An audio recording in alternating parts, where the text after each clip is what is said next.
Hello everyone, welcome to this revision video for Edexcel GCSE History, Anglo-Saxon and Norman England, 1060 to 1088. This is going to focus on topic 1, Anglo-Saxon England and the Norman Conquest from 1060 to 1066.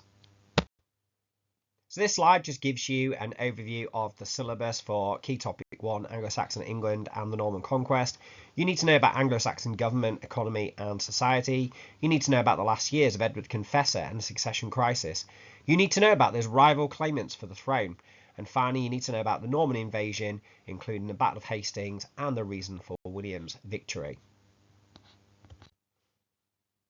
So we're just going to go through some timeline of events up to 1066. So 1053 sees the death of Earl Godwin and Harold Godwinson becomes the Earl of Wessex. In 1055, Tostig Godwinson becomes the Earl of Northumbria. In 1064, Harold Godwinson's embassy to Normandy to visit William, Duke of Normandy takes place. In 1065, there's an uprising against Earl Tostig, with Tostig being banished and Morcar becoming the Earl of Northumbria. In January 1066, we see the death of Edward Confessor and the coronation of King Harold II, that's Harold Godwinson.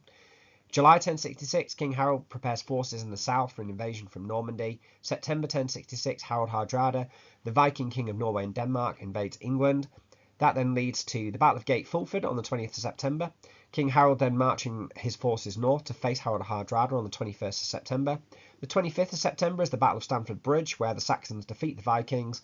William, Duke of Normandy, lands at Pevensey on the 28th of September. On the 1st of October, Harold began his march south to face William, Duke of Normandy. On the 14th of October, the Battle of Hastings takes place, and the Normans defeat the Saxons, and Harold Godwinson is killed. On the 25th of December, William, Duke of Normandy, is crowned King of England at Westminster Abbey in London.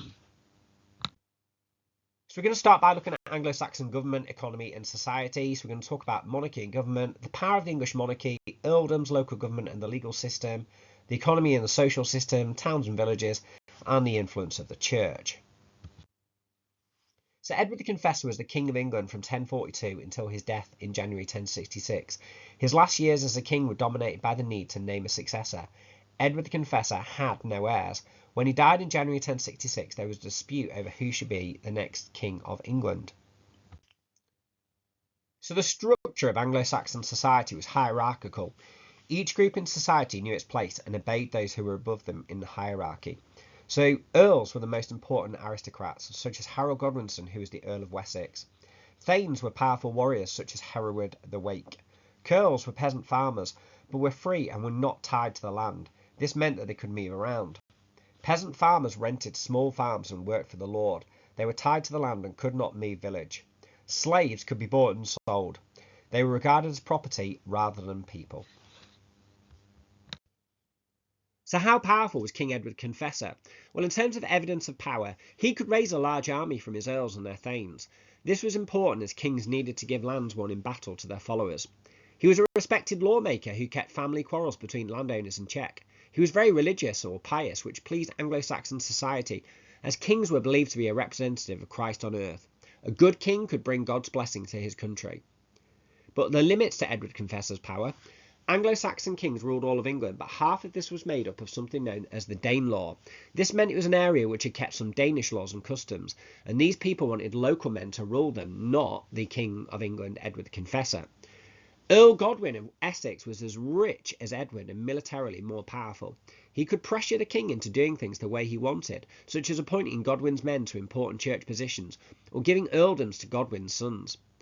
In 1050, Edward ordered Godwin to punish the people of Dover for attacking a visitor from Boulogne. Godwin refused and was exiled, but returned in 1051 with a large army.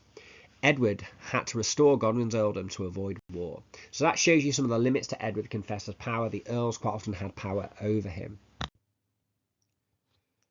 So in terms of the power of the English monarchy, the king was head of the government and made all the important decisions. The king had to display good military skills and ensure laws were made and obeyed. The king had to manage his nobles by cooperating with them, but also controlling them. He had a duty to keep the peace in the country, which is known as the king's peace. The earls were the most important of the nobles. There were about 6 of them, and they were always powerful landowners. Now, if the king needed to ask for advice, he would call on the Witan, which was his council. The Witan was made up of the most powerful nobles. It could also recommend who should be the successor of a king. They had an important role to play when Edward the Confessor died. So let's have a look at the role of earls and thanes. The earls controlled large areas of England. Now, the most important earldoms were Wessex, Mercia, Northumbria, and East Anglia.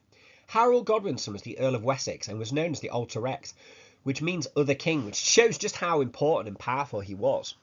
The earls governed their areas and prevented rebellions. They upheld the law and raised armies for the king. They often had elite soldiers that were called housecarls, which had a fearsome reputation throughout Europe. The thanes were nobles who held their lands directly from the king in return for military service in time of war. They were less powerful than the earls, but still had significant power. One example we'll find out about is Hereward the Wake. To ensure good government in the earldoms, land was divided into shires and hundreds. The shires were looked after by sheriffs and hundreds were looked after by reeves. Now, lower down the Anglo-Saxon structure and hierarchy were the ceorls. These were free men who owned their land. They had to serve in an army if called to do so. That was often known as the fyrd. Peasants rented land from the thane and had to do work on his land for about 3 days each week. And we'll explore more about what we mean by labour service later on in the revision videos. About 10% of the 2 million population were slaves. They were not free. They had no land and worked for the thane as farm labourers or servants. Now, local government. Earldoms were divided into shires. Shires had social, political, economic and military functions. In terms of social, each shire had its own court for trying cases and giving punishments. In terms of politics, the shire reeve acted as the king's representative in the shire. In terms of economy, each shire had a burh, a fortified town, as its main administrative and trading centre. So a burh is basically like a walled town or a fortified town. And in terms of its military function, each shire provided troops for what was known as the fyrd. This was a way of raising soldiers to defend either the local area or the whole country when needed. This is something that Harold Godwinson uses to defend England in 1066. In terms of the legal system, people followed the king's laws, but there were local customs like the blood feud. The blood feud meant in the case of serious crimes there could be retaliation without resorting to court. This often led to serious outbreaks of violence and tensions between rival families. The Wergild was used to compensate victims of crime. The amount of compensation would depend on how important a person was. Capital punishment was used for those who committed treason or betrayed their lord. Crimes against the church could be punished by mutilation. There was no police forces, but local communities used the tithing system. Men were placed in groups of 10 and were expected to be responsible for each other's behaviour. Anyone breaking the law would have to be brought to court. Failure to do so would result in a fine. In terms of trials, there were two types of courts, the shire and hundred courts. Shire and hundred courts used a jury made up of people who knew both parties in the case. The jury listened to the evidence and came to a judgment. If the two courts could not make a final decision, then there was a trial by ordeal which took place in a church. Now, in terms of the economy and social system, villages and town economies. Villages had a subsistence, which means rely on yourself economy, producing enough food for themselves. Some goods would be traded at local markets and sold. Towns also had weekly markets where goods were sold. Craftsmen would make handmade goods. Towns with mints would make silver coins overseen by a royal official. Okay, the organisation and influence of the church. Well, the church was very important in Anglo-Saxon society. It held sway over all classes in society and all people attended church. The church was headed by the Archbishop of Canterbury and the Archbishop of York. There were also 15 bishops and many priests. Bishops were in charge of a diocese, which is an area controlled by the bishop, and they ensured priests did their jobs effectively. People believed that God controlled harvest, diseases, and entry to heaven, even the fact that God settled things like battles, for example. There were several holy days and saints' days, which meant people could attend church services. There were also many abbeys where monks lived and prayed.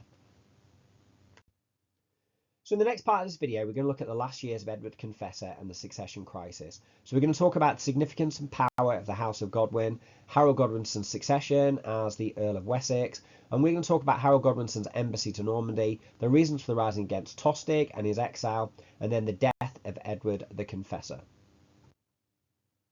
Okay, so let's talk about the significance and power of the House of Godwin. Now, the Godwin family was the most powerful family in England and was wealthier than King Edward. Earl Godwin was the son of an Anglo-Saxon thane. Godwin had helped King Edward the Confessor to become king.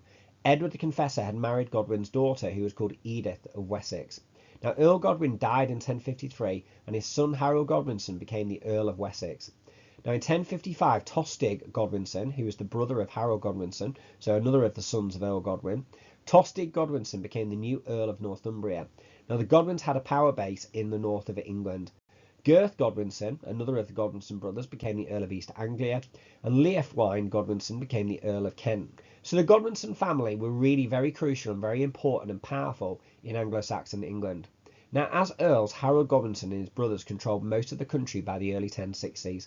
Harold had a strong claim to the throne as the leading member of the nobility, and he put forward his claim on the death of King Edward the Confessor. In fact, he had also been known as the Alter Rex, which means like other king, during the final years of Edward the Confessor, and that just underlines his importance and power. Now, in the summer of 1064, Harold Godwinson went to Normandy on a mission known as an embassy. But Harold was blown off course and landed in Ponthieu, a small county between Normandy and Flanders. There, he was taken prisoner by Guy of Ponthieu. Now, William, Duke of Normandy, heard about this and demanded that Guy hand Harold over. Harold then spent some time in Normandy with William, fought alongside him in 2 military campaigns, with William gifting Harold weapons and armour. It was said that Harold swore a solemn oath to William on 2 holy relics.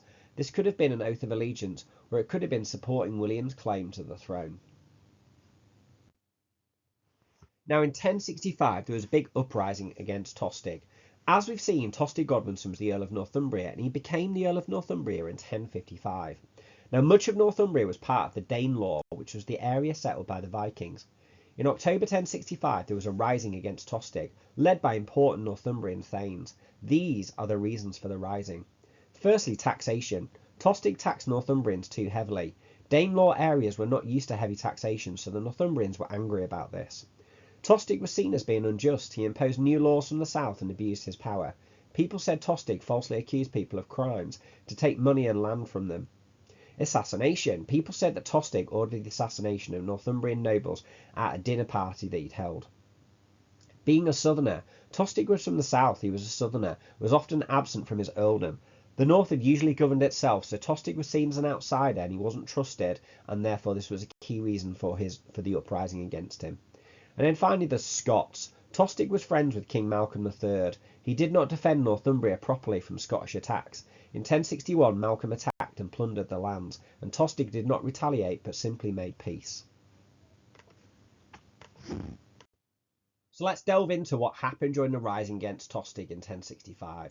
So the rising of 1065 began with rebels marching on York. The rebels killed Tostig's housecarls, which are elite soldiers, and servants, and declared that Tostig was banned from Northumbria. He was declared an outlaw.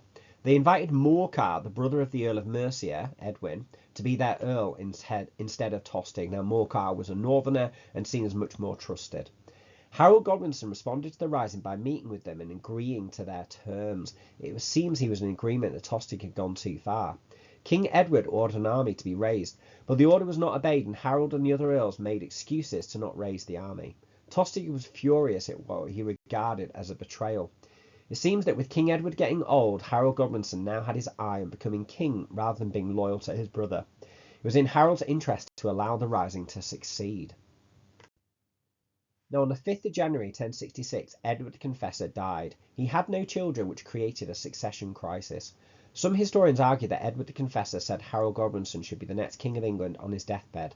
This helped give Harold a stronger claim to the throne, but there were no witnesses to this offer.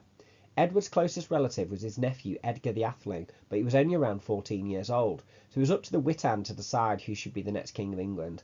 And at that time in Anglo-Saxon England, it didn't actually have to be that the next King of England had to be a direct relative. It was actually up to the Witan to decide the next King of England. Now, the main contenders to the throne in 1066 were Harold Godwinson, the Earl of Wessex, Harald Hardrada, the Viking King of Norway and Denmark, and William, Duke of Normandy. Edgar the Atheling obviously had a claim, but being only 14 years old, this kind of made his claim a little bit weaker at the time. So in the next part of the topic, we're going to look at the rival claimants for the throne. We're going to look at the motives and claims of William of Normandy, Harold Hardrada, and Edgar the Atheling. We're going to talk about the Witan and the coronation and reign of Harold Godwinson. And we're going to talk about the reasons for and significance of the outcome of the battles of Gate Fulford and Stamford Bridge.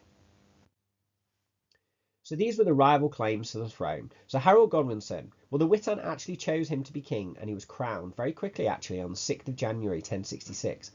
He had been sub-regulus, which means under king or alter rex, and he was a powerful English earl.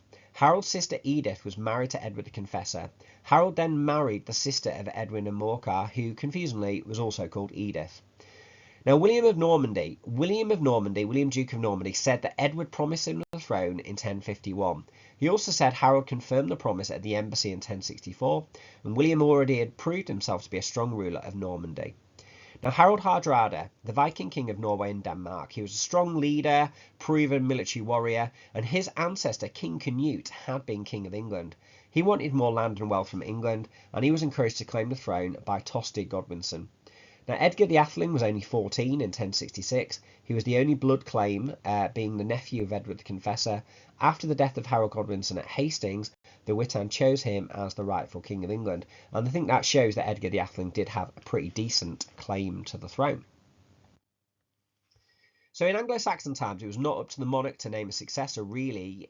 They could name a successor, and that could be influential, but actually it was the Witan that chose the new king. Now, as you can see down there, the Witan was a council of important earls who chose the next king after the death of King Edward.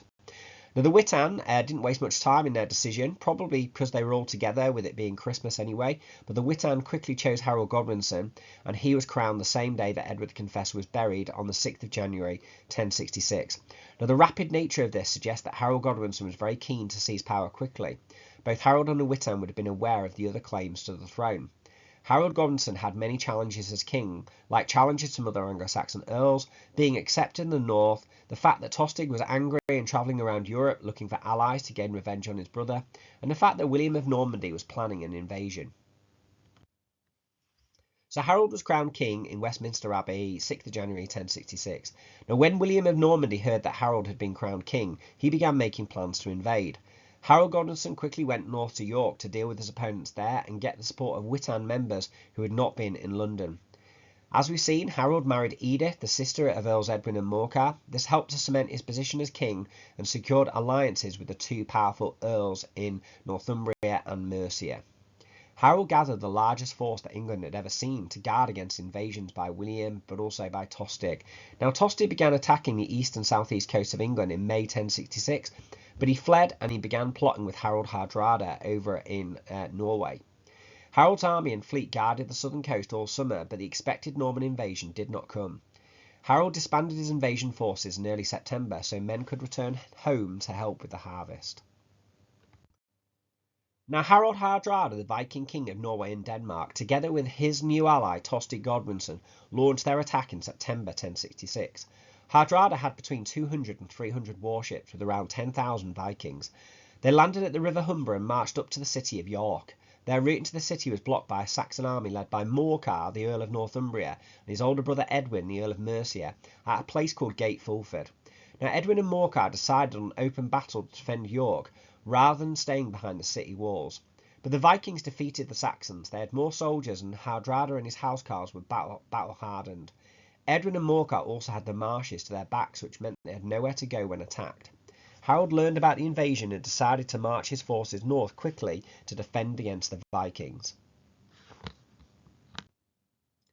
Now, Harold marching north meant that he was leaving the south coast undefended. He was probably confident that the Norman forces of William would not attack this year.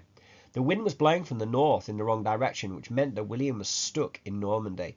After the Battle of Gate Fulford, Hardrada and Tostig exchanged hostages, demanding hostages from all across Yorkshire. Hardrada, Tostig and the Vikings retreated to a place called Stamford Bridge to await the hostages and celebrate their victory. But Harold took the Vikings by surprise on the 25th of September 1066, using the cover of a small hill. Harold Godwinson defeated the Vikings, and Harald Hardrada and Tostig were both killed along with thousands of Vikings. Historians say only 24 out of the 200 or more Viking longships returned to Norway. Harold was victorious because the Viking army had left their armour on their ships as well as around a third of their men. The surprise attack meant that the Vikings were taken completely off guard and were not ready to defend themselves. Hardrada's army had fought a battle 5 days before, so were exhausted after fighting, and Harold's housecarls successfully broke the Viking shield wall. So how significant were the Battle of Gate Fulford and the Battle of Stamford Bridge? Well, in terms of significance, the battles meant that Harold was not on the south coast when William of Normandy eventually landed. Edwin and Morcar's decision to meet the Vikings in open battle cost thousands of Saxon lives, weakening the Saxon forces. The battles weakened Harold's forces, including his remaining housecarls. Harold's surprise victory at Stamford Bridge may have made him feel overconfident. But the evidence of not being significant. Harold had already disbanded his army on the south coast, the Third. The victory at Stamford Bridge must have been good for Saxon morale and given them confidence that God was on their side. And Harold and the Witan had been preparing for these invasions for months, and they would have been ready for them. Okay, the final bit of this topic is the Battle of Hastings and looking at the reasons for William's victory, including the leadership skills of Harold and William, and Norman and English troops and tactics. So in September 1066, Harold decided to let many of the Third, that's the soldiers from the shires and counties, return to their homes to help with the harvest. It was felt it was too late in the year to send in an invasion force. However, Harold was proved wrong twice. The forces of Harold Hardrada had landed in the north and the forces of William in the south. After defeating Tostig and Harold at Stamford Bridge, Harold had to take his forces south to confront William, Duke of Normandy. Harold had little time to recover or gather reinforcements. The two armies met near Hastings on the 14th of October. After a fierce battle, Harold was killed and William was victorious. So in terms of weighing up the two sides, Harold's forces, known as the Anglo-Saxons, Harold's forces probably numbered around 6,000. Their weapons were javelins and long axes. Harold's housecarls were an elite fighting force. They had round, hide-covered wooden shields with a metal surround. And their main tactic was the shield wall, which was very hard to break down. So basically all the soldiers stayed really, really compact with their shields up high. And this was their main sort of their tactic in terms of battles. Their tactics depended on discipline and endurance. If the shield wall broke down, the battle could become very chaotic. Harold had disbanded the Third, local bands of militia from the counties. Now, William's forces, the Normans, they numbered around 7,500, we think, and they had lances, javelins, swords and maces, which was a type of club. The Normans were knights and they fought on horseback. They had stirrups which allowed them to stand in the saddle. Their horses gave them devastating attacks, but their horses were also vulnerable to attack, especially if they were charging uphill. So let's just go through some of the key information about the Battle of Hastings. Now, William's scouts informed him about Harold's advance, meaning the Anglo-Saxons could not use a surprise attack. The Anglo-Saxons were positioned on top of Senlac Hill. This meant that Harold was able to place a shield wall on top of the ridge, and that gave the Saxons an initial advantage, right? William sent foot soldiers in first. They went up the hill towards the shield wall, but the heavy axes of the English killed many Normans. The Norman cavalry went up the hill but failed to break the shield wall. Waves of Norman attacks failed to achieve a breakthrough. At a decisive point in the battle, it was said that William showed his face and made a speech after there were rumours he had been killed. Now, at some point, the Normans pretended to retreat in what has become known as the feigned retreat. This led to some of the less experienced Saxon forces losing discipline and chasing the Normans down the hill. This fatally weakened the shield wall. Harold, his brothers Gurth and Leofwine, their housecarls and some remaining troops fought in a last stand, but they were heavily outnumbered, and at some point Harold and his brothers Gurth and Leofwine were killed. So why did the Normans win the Battle of Hastings? Well, firstly, William's leadership was really strong and decisive.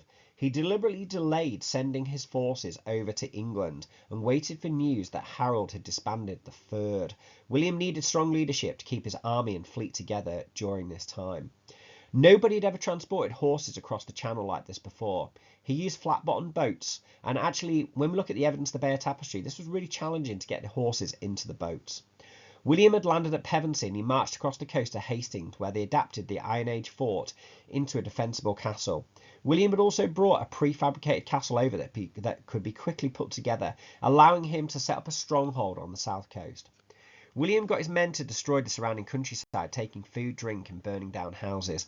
This was really crucial because it put pressure on Harold to come and meet him for battle rather than wait in London. The fact that William was antagonising Harold Godwinson at the heart of his lands in Wessex, this was really key to actually persuading Harold Godwinson to engage him in battle, which obviously William needed him to do.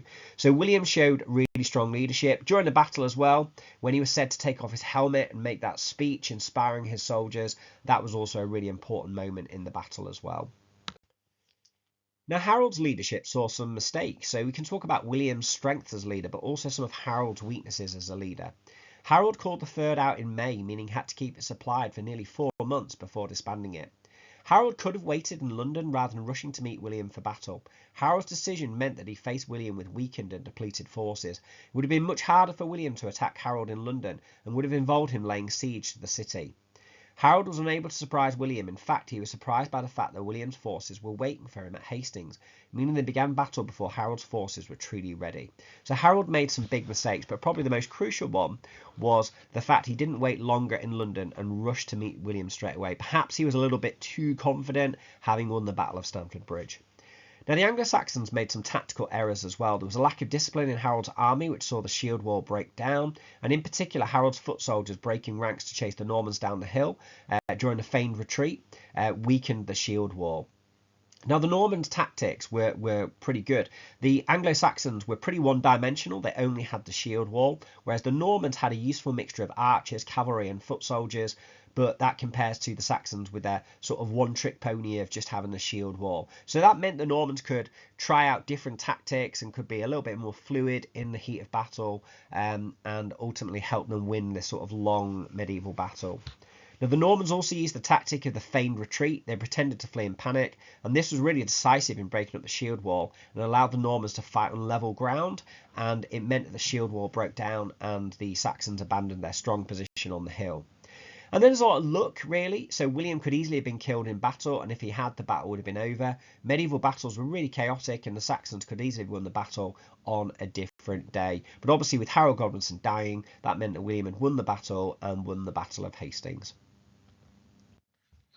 Okay, so thanks very much for listening to that revision video for Edexcel GCSE History. That was topic 1, Anglo-Saxon England and the Norman Conquest. Thanks for listening, and good luck with your exams.